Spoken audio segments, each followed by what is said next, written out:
Hello, ladies and gentlemen. We have a series of videos today. Don't know how much I'm going to get done throughout the day. I'll try to pump out 4, but I may get done with 3. But it's all that time because we have quite a few videos that will be that are kind of essential, especially with the whole Twitter thing. And I know Elon Musk and all that stuff, so we're going to be going through that. So it seems like Amber Heard and Johnny Depp have finally settled their agreement. Or their settlement, rather. Let's get into it. Amber Heard agrees to pay Johnny Depp $1 million. Actress says, I never chose this, and tells fans my life as I knew it was destroyed by social media vilification as her insurers pay ex-husband settlement in defamation lawsuit. Okay. So, let me put this into perspective that people really need to know. And the one thing that I'd say is this. Is that you destroy your own life, Amber Heard, and you have tried to destroy another man's for very false pretenses. And although it was actually more of a Me Too movement type of thing, even though there wasn't really any sexual violence or anything of the sort really involved or really portrayed until you got into court, and then you started. Until you got into court, and then you said there was like some sexual violence or whatever that happened. Well, okay, but that was in court. Nobody really knew beforehand, but of course, he was immediately, destroyed, or nobody believed him for years until, finally defamation came and he did the lawsuit, which he should have. I think that she needs to pay significantly more. I mean, it is a win. I mean, Johnny Depp won regardless of the situation, and she still has to pay him $1 million, amongst other things. And it ruined her life, but you ruined your own. And there's a whole bunch of men out there that have their lives ruined. So I can't really feel sympathy for you when you actively try to destroy one man's life, and your life got ruined because of your horrible actions and honestly your evilness. So, the pair have been locked in a bitter legal battle on both sides of the Atlantic over the last 6 years after Heard alleged she was a victim of domestic violence during their 15th-month marriage. A courtroom in London found in her favor, but a second case in Fairfax, Virginia, this year came out on Depp's side. The actress, 36, was ordered to pay $10 million in compensatory damages and $5 million later reduced to $365 in punitive damages following the 6-week case, while Depp, 59, was told to give her $2 million by the same courtroom after her countersuit for defamation. See, the issue that I have here is that there should be no reason that he should give her any money at all, because she really showed that she caused a lot of this damage to begin with. So I don't see how there's much of a really consensus here, but again, we have to take a W when we can take the W, right? And normally I don't try to do Amber Heard and Johnny Depp stuff because that thing kind of just rolled off, and it's kind of whatever, right? For the most part, because this is kind of a whatever type of thing. However, I kind of want to let people know that this type of stuff is just over and what have you. I know there's a lot of people that's doing the Amber Heard stuff, and that's cool. They can do it, but I'm just kind of letting people know what's going on in the news and what all this stuff is going on. So, and that will most likely be it for the most part. The pair's legal teams have been locked in a discussion to avoid the pain of a bruising third trial after Heard filed an appeal. Okay, so that's great. So I'm not going to go over all of this stuff, obviously, guys, because there's no point to go over all of it, because we all know what happened. We know the big deal that happened between Amber Heard and Johnny Depp.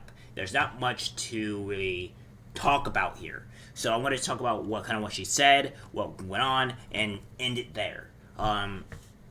I make this decision having lost faith in the American legal system, where my unprotected testimony served as entertainment and social media fodder. The full statement reads, after a great deal of deliberation, I have made a very difficult decision to settle the defamation case brought against me by my ex-husband in Virginia. It's important for me to say that I never chose this. I defended my truth, and in doing so, my life as I knew it was destroyed. The vilification I have faced on social media is an amplified version of the ways in which women are re-victimized when they come forward.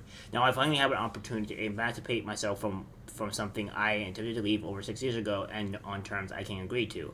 I have made no omission. This is not an act of concession. There are no restrictions or gags with respect to my voice moving forward.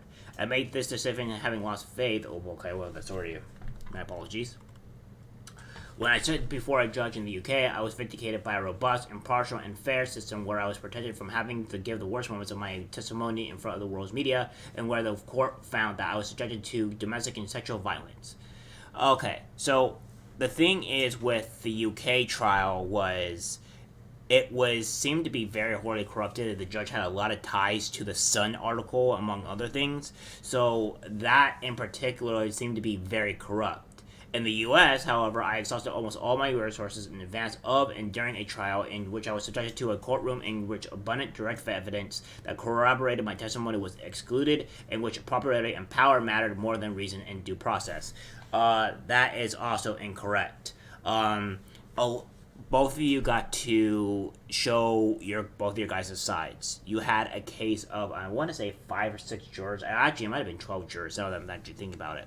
And all those jurors automatically came to the conception that that you were the one and wrong. You were the evil person. Like seems to be really the case here. You are trying to ignore blame and accountability for your actions, which is, I think, what majority of women do in today's society. And due to that, you're not trying to take blame, and you're trying to court to obviously to your audience, which makes sense, even though that majority of people just don't like you. The reality is that you lied, and the reality is you're facing consequences for your actions, and you have to live with that. And no matter if you BSing or lying to people consistently, it's going to change that. In the interim, I was exposed to a type of humiliation that I simply cannot relive. Even if my U.S. appeal is successful, the best outcome would be a retrial where a new jury would have to consider the evidence again. I simply can't go through that for a third time. Essentially, she's saying is I would probably easily be convicted anyways. So, yeah. Time is precious, and I want to spend my prime productively and purposefully. For too many years, I have been caged in an arduous, expensive legal process which has shown itself unable to protect me and my right to free speech. You have the right to free speech until you start defaming people and saying lies about people that actually harm them. So that starts to goes out of that realm. All right. So your right to free speech was voided as soon as you started defaming people and actually causing malicious harm to others. So that's the issue. Not just that as well, you seem to have a case, I may believe, in Australia for about a dog incident. So you have, it's not just in one country. In another country, they actually want to put you in jail.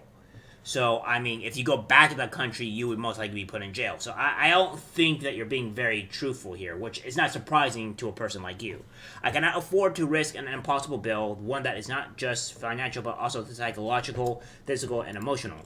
Women shouldn't have to face abuse or bankruptcy for speaking her truth, but unfortunately, it's not uncommon. It is very uncommon, actually, because it is actually very uncommon because the thing is, women mostly get lesser time than men. Women normally can accuse men of anything. There's even a book on how to destroy a man, and this tends to be the case here. All right, so you can miss me with that BS. All right, in settling this case, I'm also choosing the freedom to dedicate my life to the work that helped me heal after my divorce. Work that exists in realms in which I feel seen, heard, and believed, in which I know I can't affect change. I will not be threatened, disheartened, or dissuaded by what happened from speaking the truth, which is not the truth, which is the false truth. But you can think what you want. No one can, and no one will take that from me. My voice forever remains the most valuable asset I have, which is a terrible asset. I'd like to thank my outstanding appellate and original teams for their relentless hard work. I want to thank everyone who has supported me, and I turn my attention to the growing support that I felt and seen publicly in the months since trial, and the efforts that have been made to show solidarity with my story. Any survivor knows that the ability to tell their story often feels like the only relief, and I cannot find enough words to tell you the blah blah blah blah blah blah blah. So again, this person is going out and lying, saying that our time is precious, and all what that. And Yeah, sure, time is precious, but you use your time to try to destroy a person. And this is not me liking Johnny Depp. I don't necessarily know too much about him. I don't care too much about him. The only thing that I really care for is a man, if he's being victimized by a person that is that vile, to actually seek some type of justice. The fact is, I'm a huge justice person. I used to want to be a cop, and I wanted to seek upon justice that, save people's lives, etc., etc. However, after realizing on how corrupt and how bad our justice system is in America and how our laws don't really keep people in place, I didn't want to seem to put people away for no actual legitimate reason. I felt that my more calling here, especially recently, is to be on YouTube and to serve and fix that justice. To maybe find some other way to actually help people, and I think this is one of my reasons where I can do it. That being said, it seems that that this is the end of it, and thank God, because as of now, we finally get to see all the issues that come across and what Amber Heard has been betrayed into her self idiocy. Alright, guys, that's it for the video. Much more to come later today, and I'll see you later. Take care.